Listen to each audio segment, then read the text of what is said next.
berhasil setan ngambilnya di dunia. Nah rumah lah tak ada tempat tinggal pun, hujan lah kau dan tempat di Gunung Sogo, baru hujan tadi Gunung Sogo situ.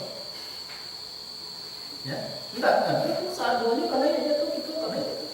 Dan pun karena ya kadang-kadang tadi. Agak kampung-kampung kau sentek senyum tadi baca lalu aja dananya. Itu perasaannya. Ya. Tekanan, nah mungkin dia setan kalau yang kubur atau suruh bisa. Itu langkah pertamanya. Poi sholat misalnya dihalangi jatuh jadinya. Andai kata kita bisa untuk melewati itu, tak terdayo kita lah berbuat seperti yang gini ya, masih di dayanya kok. Nah adanya orang diri kita kok dengan berbagai macam siasat, dengan berbagai macam cara. Nah ditakut-takutinya. Sifat setan itu nomor satu dan paling ditakut-takutinya lah. Kalaupun kita tidak bisa ditakut-takutinya, diharap-harapkannya. Capek-capek lah sembahyang seketek masuk ke dalam sumur. Ini kan banyak ini, lubang, lalu tiba katulnya lubang. Nah tak beri kecil aja. Sembahyang seorang sih mah, minyo bila imam ajomi. Itu setan saja sama sekali menghalangi dunia. Baru itu. Nah, nak tahu orang musuh pandai kerja di dalam agama. Jadi kita seperti itu. Lah tambek, tak tambek kita tadi dek dunia kita dek setan, dia jawabnya dunia dia ambek itu dengan dunia. Langkah yang kedua ini sedang jalan Pak. Ya, misalnya kepada diri dan sendiri. Elok-eloklah kaji itu tak lihat. Setan sama sekali itu. Nak tertuju dia orang, setan sama sekali itu. Ya. Kita dituntut ikhlas. Elok-elok kaji nak rancak di dongga di orang, asa adunya orang itu tidak ikhlas namanya. Ya. Kalau kita beramal dek nak dipuji orang tidak ikhlas, bahkan itu disebut dengan syirik. Syirik hanif, syirik yang halus. Tapi kadang-kadang orang menyampaikan kaji itu syirik kecil, bukan syirik kecil itu, syirik halus. Nak nampak tuh. Dan ditujunya di dalam beramal tadi itu. Kalaupun kita meninggalkan sesuatu karena manusia, itu ria. Jadi baca caranya lain, angkein manusianya tuh. Cari kebenaran Allah Subhanahu wa taala. Elok je nyurang ya alhamdulillah. Enggak elok je nyurang ya kebalai. Nan usaha kita apa? Jalankan kebenaran itu. Jangan ya sampai kita tidak benar di dalam menyampaikan pengajian. Itu saja. Nah, sekiranya sedang mengaji kini kita lepas daripada langkah yang kedua tadi, sudah mengaji kok dilasak aja tuh. Nah, dia sentiamnya. Ya dia juga dari situ. Dia gagal. Dia hebat tadi. Nah, jadi untuk kita dapatnya mengurai langkah-langkah setan itu, banyak-banyaklah kita berlindung kepada Allah Subhanahu wa taala. Bahkan imam-imam yang berontek itu ada itu yang menyuruh, menganjurkan berta'awuz setiap rakaat daripada sholat kita. Begitu hebatnya perdayaan setan kan. Tapi kalau menurut Syafi'i itu hanya di rakaat yang pertama. Jadi sebelum kita baca Al-Fatihah, baca dulu ta'awuz, a'udzubillahi minasyaitonir rajim. Betul-betul kita serahkan diri kita. Kita tidak mampu menghadapi berbagai macam bujukan, rayuan, halangan daripada setan. Hanya Tuhanlah yang mampu untuk yang akan bisa menghalangi perdayaannya kepada kita. Di rakaat yang kedua, ada para imam itu yang menuntut berta'awuz. Mana yang kita makan? Terserah. Ya, apakah setiap rakaat kita akan berta'awuz kepada Allah? Boleh-boleh saja. Dan tidak boleh apa? Batal membatalkan. Nah, tak ada kajinya tuh, berta'awuz dia tuh. Ini tak ada kaji. Dia tak ada satu kaji dia tuh. Ya, tak ada kaji dia dan tak ada. Itu modelnya. Jadi mengapa Ibrahim itu patuh? Karena Ibrahim itu adalah mengenal dirinya dan kemudian dia betul-betul kenal tentang Tuhannya. Nah, kalau itu tanggung-tanggung. Lai tahu kita di diri kita. Jawab saja lai dulu, tapi bertimbang-timbang. Kadang-kadang hati terkatakan atau su. Kadang-kadang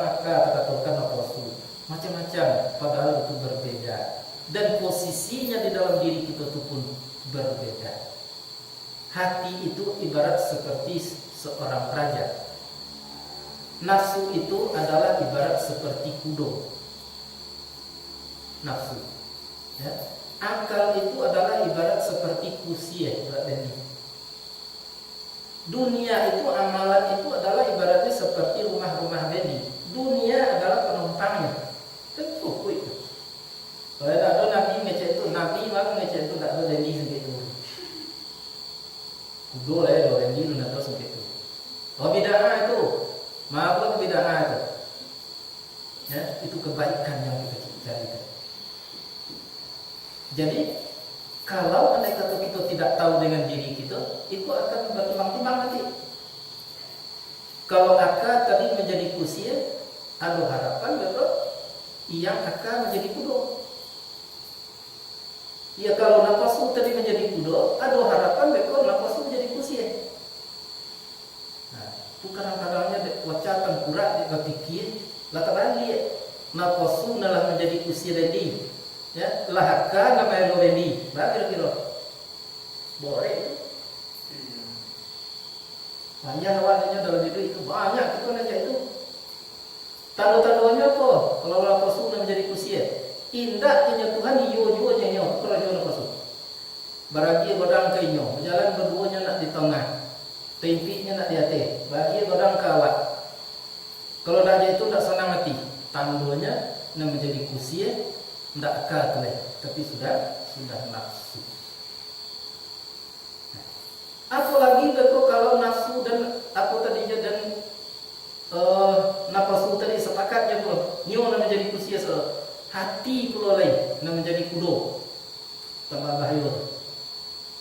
Makanya ada orang yang sakit tak mau lolok matonya, ya.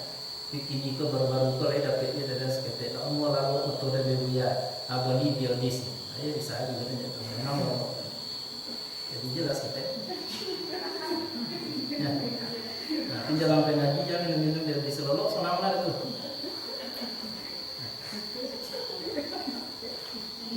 Jadi komponen diri kita itulah ada aturannya tidak Tuhan laba untuk serang-serang tuh kalau tak kaji dia bunyikan elok-elok. Bunyinya dalam batang kaji itu diperuntuk pengajian dan bunyikan itu dan melakukan elok-elok. Kalau dikenal tentang bundiang yobona atau bidal mak manisan tentang bundi elok gamak kacaknya sedang buah rambut marau bunga kembang kumaru. Sedang anak kalau makan lazat cinta jika diminum. Batung gua bapa nabangan. Ada tungguannya penabangan. Jadi kaji ko ada tungguannya ko Quran. Tak je ngaji-ngaji je lah. Kepatuhan Ibrahim nak kita kaji tadi. Itu tungguannya bapak orang. Babatang bapak ngabungan. Ada batangnya kaji tadi. Itu kita kampung-kampung itu. Kalau tubuh kasar namanya, tubuh halui namanya, nonaki namanya, itu kabungan itu. Bakuli ada barisi.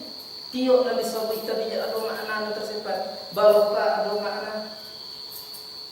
Baru dia roba buku dah boleh digololon saja semuanya. Dan mengaji anak muda-muda, anak ketek-ketek tamat SD, alumni awak ngaji nur pula. Tu nak buku nak jangkau mengaji. Tak boleh ada nabi. Nah, jadi baru dia ada buku, baru wang ada bakotak, baboke bakal diaman. Dan itu harus diterapkan dalam kehidupan. Iko nak jalan kini lah. Inggo jabate nak do dalam hidup kini lah. Selain daripada awak orang sado, ande bayi apa bayi orang tu. Ada inggo. Padahal kalau dia giba inggo, ya, tak bisa orang tu dianggap orang sadonya. Adon dan busana, adon dan qarib gitu. Dan itu dibagi di dalam agama. Ada qarib itu secara syariat, ande apa busana awak. Itu namanya qarib pada syariat. Dan itu tidak menjamin walaupun cik ande cik bapak, walaupun apa dengan anak masuk surga seorang masuk sadonya, tidak ada jaminan itu. Nah, dan kemudian ada qarib secara agama. Itulah orang-orang seakidah, ya, orang-orang satu kepercayaan. Mudah-mudahan kita termasuk kepada orang yang qarib. Itu ia semua berombongan ke surga besok hari itu. Contoh seperti kita kini, kok ia laikan masuk itu ke dalam surga besok, kita berombongan masuk ke dalam surga. Siapa dulu dah terserah, tak perlu dia dulu, si J dia dulu sudah terserah. Ada masalah. Jadi baru yang ada buku baru ada ini tak ada tulis data ya. Untuk orang tak lebih, untuk awak tak tentu. Lebih-lebih di dalam masalah tanah disebut sangat berbahaya itu. Sebab kita dari tanah. Tanah itu rajo gitu ya. Jadi biarlah. Kalau kita lain tak diganggu orang biarlah. Kalau tanah tadi biar. Jangan sampai kita mengambil tanah orang. Satu jengkal tanah orang tak ambil, ukur nanti yang sejengkal tuan sampai ke pusat bumi. Itu akan disandang nanti dia oleh masyarakat. Hadis itu sahih hadisnya. Tapi kalau tak percaya, maka orang tak peduli pada tanah. Jadi bainggo, babate, baruwe, bangku. Kini jadi alasan itu bahwa kamu di sana. Iyo bersana, tapi yang bersana tadi apa? Badan. Kain tak mau bersana. Titi tak maunya bersana. Harto tak maunya bersana. Kini dijadikan orang itu penuh. Dia petang kalau karena itu. Jika bagaimana harto dan bersana. Alasannya, Pak mau bersana. Kalau Pak mau, badan yang bersana, harto tak mau bersana. Kita kini tak tahu dan dia nak makan dari. Silakan, ada masalah. Jadi kalau kita balik kepada agama itu, memang tuntunan agama itu luar dalam. Semakin kita teropong diri kita dengan agama itu, semakin tahulah kita dengan diri kita. Semakin tahu kita dengan diri kita, semakin terasalah kedhaifan. Akhirnya jadi tawakallah kepada Allah Subhanahu wa taala. Di saat itulah timbulnya kepatuhan tadi. Jadi kalau orang-orang hakikat mengecekkan, ibaratkan patuh kepada Allah tadi itu tidak bisa disamakan dengan patuh kepada yang lain-lain. Tetapi orang hakikat membentukkan kepada guru harus patuh, maaf ya, dan bukan mengatakan patuh kepada dia. Sekalipun kamu disuruh oleh gurumu terjun api, kamu harus terjun. Kalau kamu laksanakan itu dengan kepatuhan, dengan hanif tadi, kamu tidak akan terbakar. Ibrahim dulu disuruh terjun api oleh Allah. Ya, dibuatkan sandiwara oleh Tuhan dengan Raja Namrud. Akhir-akhirnya dihambungkan ke dalam hati. Ibrahim dengan rasa rela, dengan rasa senang, dengan rasa patuh. Itulah yang terbaik bagi dirinya. Seolah-olah Ibrahim pada waktu itu, di waktu Namrud belum dapat cara untuk melemparkannya ke dalam api, Ibrahim pun ikut-ikut ragu, susah hatinya, tak dapat mencempakkan dan Ibrahim dan Namrud ke dalam api. Begitu Namrud tadi dapat bisikan dari tukang tenung, nah maka buatlah pelatihan untuk melemparkannya ke dalam kobek tangan dan segala macamnya. Senang hatinya Ibrahim, seolah-olah alhamdulillah dapat Namrud mencempakkan ke dalam api, dapat caranya mencempakkan ke dalam api. Begitu kepatuhan. Karena Ibrahim tahu itu adalah kehendak Allah, bukan kehendak Ibrahim, kehendak ini. Bukan kehendak Namrud, tapi dari Allah Subhanahu wa taala. Nah, maka waktunya melayang masuk api tadi, apa yang dia ucapkan cuma hasbi Allah wa ni'mal wakil. Dah ada yang lainnya akan bisa menolong. Bahkan ditawarkan dari Ibrahim, apa yang akan aku harus bantukan kepada engkau hai Ibrahim? Jawabnya tadi, hasbi Allah wa ni'mal wakil. Tidak ada yang bisa menolong, engkau pun tidak bisa menolong. Cukup Allah Subhanahu wa taala saja. Begitu itu keluar dari hati yang tulus daripada Ibrahim, ayat turun sekali. Ya narukuni bardan wa salaman ala Ibrahim. Hai api, dingin engkau untuk menyelamatkan Ibrahim. Nah, begitu Ibrahim tiba di dalam api, terjadi tumbuh korma di hadapan. Masak sekilo-kilo dibutuhkan oleh Ibrahim. Nah, ada Ibrahim berusaha menjangkau tangan berkopek. Tetapi kurma itulah yang merunduk kalau dia masak. Ibrahim sedang ingin makan, lapar, lita, maka ia datang makan Ibrahim dengan sesenang-senangnya. Lamanya di dalam api itu tidak sehari 2 hari. Jadi Ibrahim itu adalah memang orang patuh. Dek kita jangan kemasuk hati lah. Ya, apa yang ditentukan Allah kepada kita itu seperti yang tadi. Contohnya kita banyak yang sampaikan, sering dia sampaikan. Bosin saja sekali, alhamdulillah hebat. Ulang bosin sekali lagi, nah itu kalau sudah baca alhamdulillah. Ulang bosin sekali lagi itu, nah itu alhamdulillah sekorek tinggal. Ulangnya bosin sekali lagi, nah itu macam-macam ya kapal apa, kapalan yang macam di kampung itu yaitu ulung tak ini kalau orang ini. Nah, jadi balik kita berbalik, kepatuhan itu harus kita tumbuhkan. Walaupun kita belum patuh, nah itu kan nanti baik. Oh harus jadi patuh dulu baru masuk ke dalam surganya Allah. Tidak perlu itu kaji. Berusahalah semaksimal mungkin untuk menjadi orang patuh. Walaupun kepatuhan belum tercapai seperti yang tadi, belum senang kita dapat sakit segala macam belum bisa kita menyenangi, itu sudah dinilai positif oleh Allah Subhanahu wa taala. Tapi tidak ada usaha kita untuk itu kita menyangkal kepada Allah, itu adalah maksiat dan dosa kepada Allah Subhanahu wa taala. Jadi maka oleh sebab itu, untuk menjadi orang yang benar-benar tahu diri, memang perlu memperhitungkan diri kita. Tunggulah dulu memperhitungkan orang lain. Selesaikan diri kita dulu, baru kita mencari kepada orang lain. Ya, bukan tak boleh saja. Itu. Jadi kepatuhan akan bisa terrealisasi di dalam kehidupan kita kepada Allah Subhanahu wa taala. Di dalam Al-Qur'an itu ada dua kata atau banyak kata-kata patuh tadi sebetulnya. Qanitan itu patuh artinya. Patuh di situ tuh artinya selorong. Aja konit solo. Kalau layunya Tuhan tak boleh tak leh. Aku qanitan. Ya. Jadi sama di kita ini kalau bagi kecil dia awak itu anak doi ndak asal nama kecil tadi leh. Aku qanitan. Tapi kalau kita masih pikir-pikir, masih memilah-milah baru tuan qanitan. Jadi Ibrahim tadi tak pikir-pikir. Bantai nak, bantai sekali. Nah, kalau kita pikir, ada yang namanya taat, patuhnya. Tetapi taat tadi itu objeknya paling umum itu adalah kepada apa yang dituntut oleh Allah Subhanahu wa taala. Kita sholat diperintah, kita lakukan dengan senang hati, taat namanya. Kita dilarang oleh Allah, kita tinggalkan dengan senang hati. Dengan kata lain, apa yang baik menurut Allah dan disuruh Allah memang itu baik menurut kita. Apa yang dilarang Allah kita rasakan itu buruk untuk kita. Taat namanya. Ada pula yang dipakai kata-kata taat itu bentuknya tabiat, mengikuti.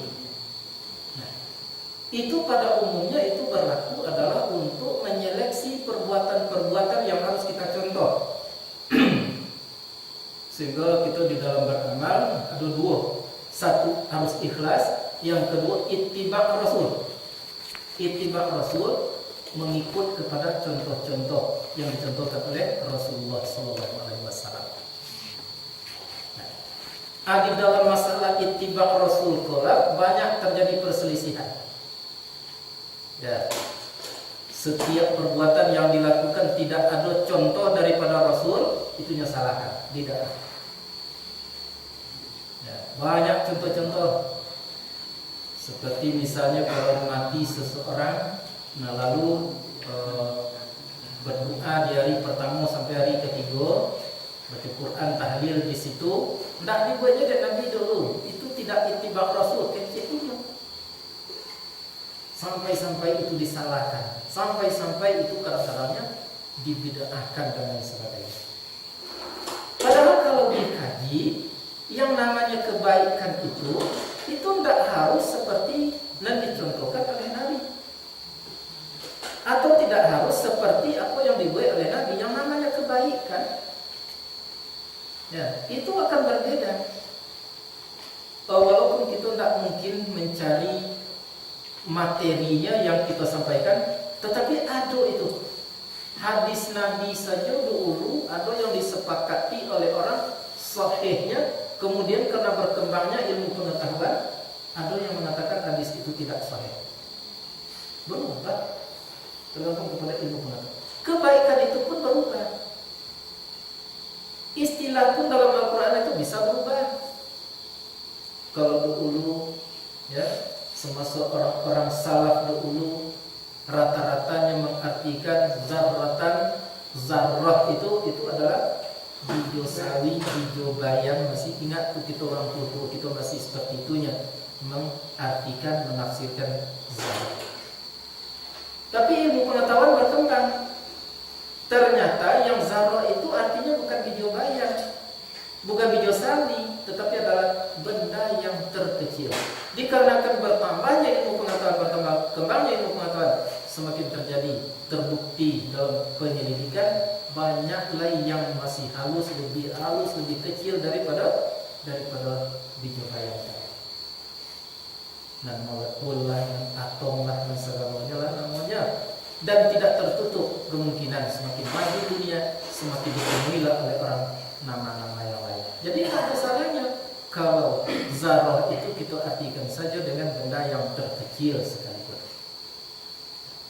Ayat Tuhan dalam Quran, "Man ya'mal mithqala dzarratin khairan yarah." Siapa yang membuat suatu pekerjaan, amalan sebesar zarrah sekalipun, nah maka dia akan melihat nanti. Kira-kira kalau kita artikan hijau bayam zarrah, ada perbuatan yang sebesar hijau bayam? Tidak mungkin. Nah, itu tandanya zarrah itu yang halus. Artinya sekalipun badan kita tidak berbuat, tapi terdetak di dalam hati kita kepada suatu kebaikan, maka itu akan kita tengok nanti itu halus, tidak nampak dicari.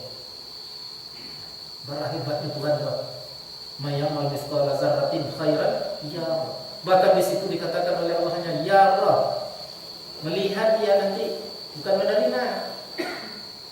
Begitu juga, "Wa may ya'mal mithqala dzarratin syarran yarah." Siapa yang membuat suatu keburukan sebesar zarrah sekalipun, tersembunyi sekalipun dalam betik, dalam hati saja, itu akan dia lihat nanti. Diterima tidak diterima, itu tergantung kepada kemampuannya. Itu banyak nanti tidak mampu menerima kebaikan amal kita. Ya, karena pokok-pokok agama kita abaikan, kita tinggalkan. Contoh salat. Agama kita Islam, tapi salat kita engkari, ya. Kita katakan salat itu tidak menguntungkan misalnya. Itu berarti kita sudah keluar dari kebenaran Allah. Perbuatan-perbuatan baik itu tetap kami lihat nanti. Lebih jalehnya seperti orang-orang yang tidak Islam. Kebanyak perbuatan baik itu. Jangan disangka tidak ada perbuatan baik itu. Akan melihat nanti, tapi tidak diterima. Mengapa? Karena salat itu adalah merupakan kunci daripada kebaikan. As-salatu miftahul khair. Salat itu adalah anak kunci daripada kebaikan. Jadi kalau tidak beres salat, maka hanya akan kita lihat nanti perbuatan baik kita. Sebaliknya, kalau salat kita benar, maka hanya akan sekedar dilihat nanti amal buruk yang telah kita amalkan. Tidak bisa diterima. Mengapa? Karena itu terkunci oleh salat itu sendiri. Nah, maka untuk itulah di dalam kehidupan kita perlu menyesali diri, bertobat, minta ampun kepada Allah Subhanahu wa Ta'ala. Jadi ada orang bertanya, jadi keburukan-keburukan itu kalau orang bertobat dihapus oleh Allah Subhanahu wa Ta'ala. Memang dihapus. Apanya yang dihapus? Sanksinya, tapi bekasnya tidak akan pernah dihapus. Sanksinya dihapus. Nah, bisa dipahami? Itu makanya kalaupun seseorang, para sahabat itu ditanyakan kepada Umar bin Khattab, pada suatu waktu menangis Umar bin Khattab. Mengapa engkau menangis Umar bin Khattab? Aku teringat kesalahanku. 2 orang putriku aku bunuh hidup-hidup, aku kuburkan hidup-hidup di padang pasir. Itu bukti bahwa perbuatan buruk tidak dihapus, tapi sanksinya dihapus. Artinya Umar bin Khattab tidak akan diberi sanksi. Malah perbuatan buruknya itu diganti dengan pahala oleh Allah Subhanahu wa Ta'ala. Atau hati-hati di situ. Nah, tidak ada tuh perbuatan buruk yang kita lakukan, tidak ada kena diakuinya. Ya, nah, tapi diterima atau tidak itu tergantung kepada orangnya nanti.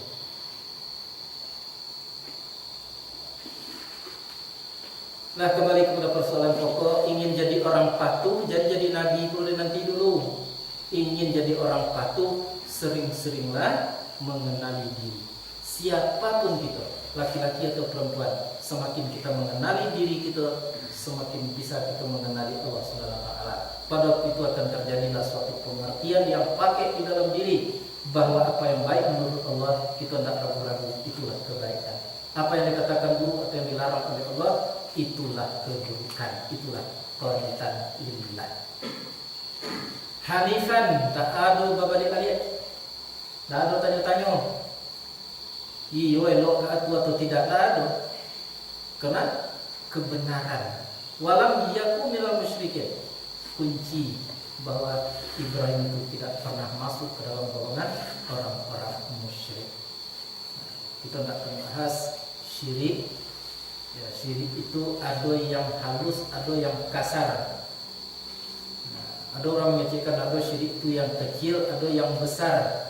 Tapi kita lebih senang mengatakan ada yang halus, ada yang kasar. Nak alu itu tak nampak seperti ria.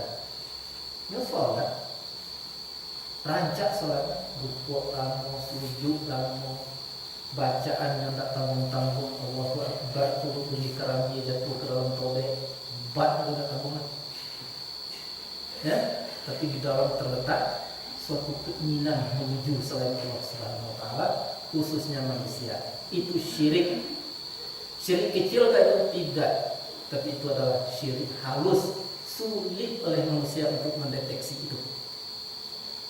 Nah, kemudian ada syirik itu yang kasar, syirik tadi nampak. Yang kondak sianu boleh, kondak sianu saja. Ya, nah ada kondak itu panjang saja, tololan dari mana? Di belakang. Itu pun diperbantahkan orang. Ada orang mengecilkan kalau berazimat itu syirik itu. Kalau pergi ke dukun bau syirik itu, syirik satu saja. Akhir-akhirnya tak ada penghuni neraka ya sebetulnya. Sebelum neraka, dia tukang-tukang syirik jadi masuk neraka jadi. Percuma Tuhan dari sembuh.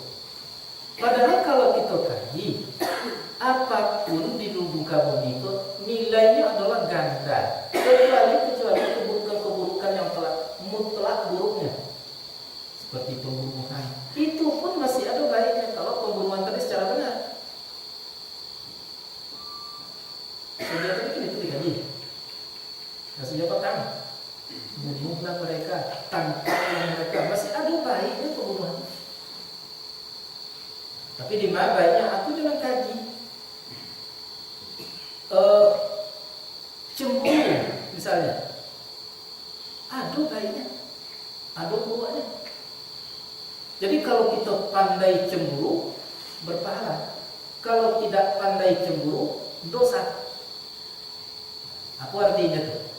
Kalau ke dunia cemburu kita setengah mati, ya, sakit hati mencari orang mendapat dunia, atau ibu hati mencari orang mendapat dunia, itu cemburu yang tidak benar.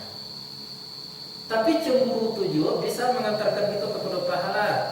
Contoh, desian itu rajinnya mengaji, ada indah, itu mengantarkan ke dalam surganya Allah Subhanahu wa taala.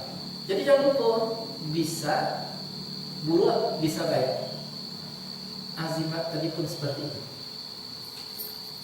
Kalau seseorang, dan pernah dulu 2 priyon ke KTM, bayinya kaya mani Padang, di situ kilonya sampai itu tuh agak ada jahit anak-anak di situ. Akhirnya dia laginya dukua, dan berdukua kan kayaknya kalau dia ada apa, kadang ajakan dan suapa mungkin ada yang berdukua kan kayaknya Yahu ya manhu wa na'udzu bi kalimati tammati min syarri ma khalaq. Tuli di krote dia